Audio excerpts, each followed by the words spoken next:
Assalamualaikum warahmatullahi wabarakatuh. Kami dari kelompok 5. Di sini kami akan menjelaskan mengenai analisis jabatan. Kenalkan, nama saya Sulastri dengan nomor NPM 10 122 126. Saya Megana Kartini dengan NPM 10 12 21 28. Perkenalkan, nama saya Alfred Pramesdita dengan NPM 10 12 21 40. Apa itu analisis jabatan? Analisis jabatan adalah proses mengumpulkan, mengolah, dan menganalisis data jabatan untuk menghasilkan informasi jabatan. Analisis jabatan dapat dilakukan untuk berbagai tujuan, seperti menyusun kebijakan, perekrutan pegawai, dan penilaian pekerja. Menurut Kasmir dalam bukunya tahun 2019 menyatakan bahwa analisis jabatan adalah proses menganalisis kebutuhan suatu pekerjaan dengan cara mengumpulkan, mengevaluasi informasi tentang uraian jabatan, persyaratan suatu pekerjaan, dan standar pencapaiannya.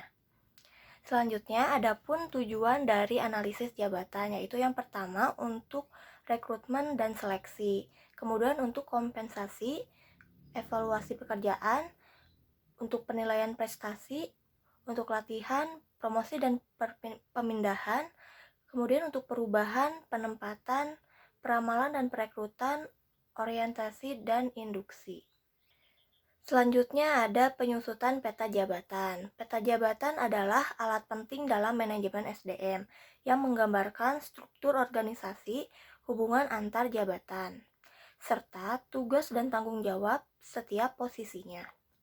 Penyusunannya bertujuan untuk meningkatkan efisiensi organisasi, mengoptimalkan distribusi kerja, dan membantu perencanaan tenaga kerja yang lebih strategis. Menurut Permen PANRB nomor 1 tahun 2020, peta jabatan ini mencakup jabatan pimpinan tinggi atau JPT, jabatan administrasi, dan jabatan fungsional serta mempermudah identifikasi kebutuhan pegawai. Selanjutnya di sini ada komponen utama dalam peta jabatan. Di sini ada komponen utama dalam peta jabatan berdasarkan Robbins dan Korte pada 2021. Yang pertama di sini ada struktur organisasi dengan menunjukkan hierarki jabatan dalam organisasi, kemudian juga menggambarkan hubungan kerja antar posisi. Dan yang kedua ada nama jabatan dengan mengidentifikasi posisi spesifik dalam organisasi, kemudian juga dengan mempermudah penempatan dan klasifikasi pegawai. Yang ketiga di sini ada uraian tugas dan tanggung jawab dengan menjelaskan peran utama dari setiap jabatan, lalu menguraikan tugas yang harus dilakukan oleh pemangku jabatan.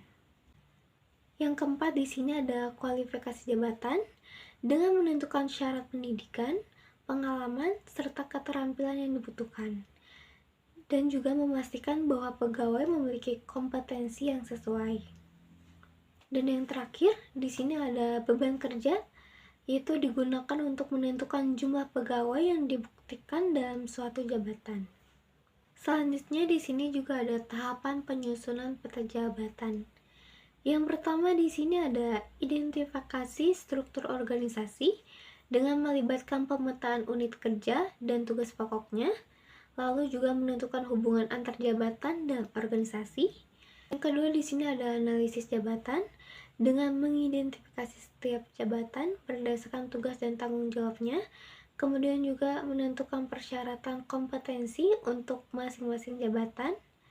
Yang ketiga di sini ada perhitungan beban kerja dengan menggunakan metode WLA dan juga memastikan jumlah pegawai yang dibutuhkan sesuai dengan beban tugas. Selanjutnya di nomor 4 ini ada penyusunan matriks peta jabatan dengan memuat informasi tentang setiap posisi dalam organisasi dan juga mencantumkan tugas serta jumlah pegawai yang diperlukan. Dan yang kelima di sini ada verifikasi dan validasi dengan peta jabatan dikaji ulang oleh pimpinan organisasi sebelum diimplementasikan, kemudian juga memastikan kesesuaian dengan kebutuhan strategis, organisasi dan regulasi yang berlaku. Dan terakhir di sini ada nomor 6 yaitu pembaruan berkala.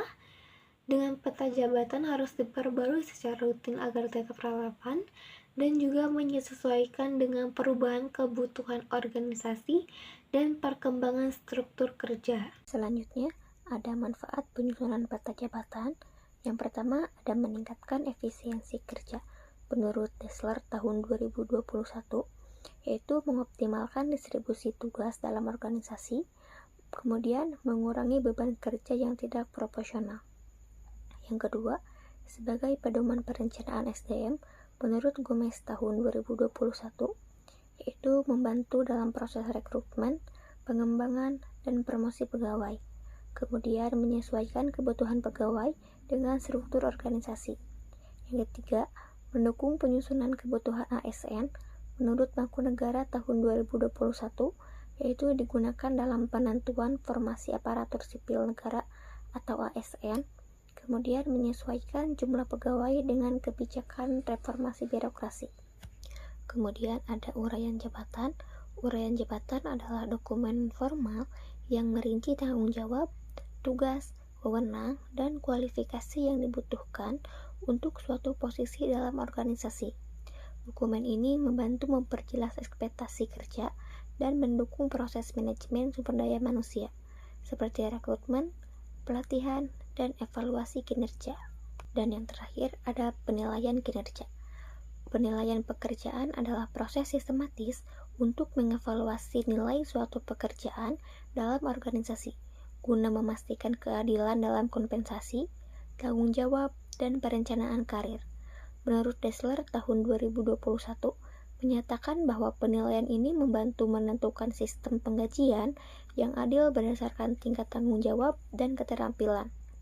Menurut Matis dan Jackson tahun 2021, menambahkan bahwa penilaian pekerjaan berfungsi sebagai dasar dalam menyusun jalur karir dan pelatihan karyawan.